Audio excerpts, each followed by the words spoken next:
When it comes to public transport, one of the myths is that the value of properties around public transport increases in value, so-called uplift. The reality isn't always the case, as we see in this report for Infrastructure Australia. Behind us is the work being done here at Ovingham, and the passengers on the trains are benefiting from the fact that the line's being built, but the people around here have the fact that all the work's going on and they get all the noise and congestion. If we look at this, the cost of this should really be paid for out of land tax and not try and use value capture methods. If we look at the Manudurah Rail Line,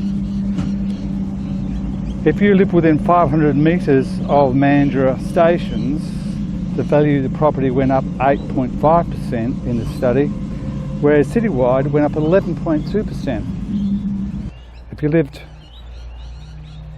a bit further away at 500 to 1 kilometre, 7.3% increase.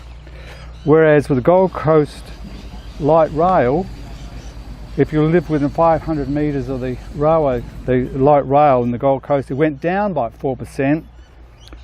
If you lived further away, it went down by 2%. And if you lived citywide in the Gold Coast, their land values went down by 2%. So living close to Gold Coast light rail actually was worse than living a bit further away.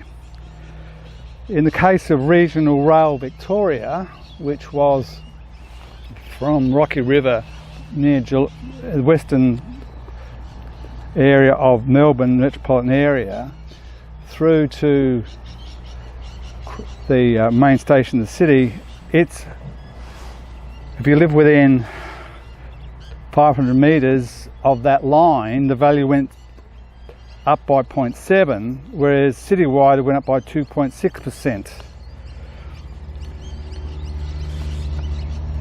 The Seaford line in South Australia was rather unusual because its value went up 3.2% if you live within 500 metres, whereas further away is 1.6. The Seaford line probably was similar to the Oban in Mobbery, in that the area around Seaford was vineyards, which was then being subdivided, and so the vineyards were a greenfield development, as Mobbery was, and so the value of the land around the railway stations went up because the actual nature of the land changed from vineyards to residential. So uplift of value of properties is very problematic. So who's going to pay for it if it's not the people close by who are not getting any benefit financially?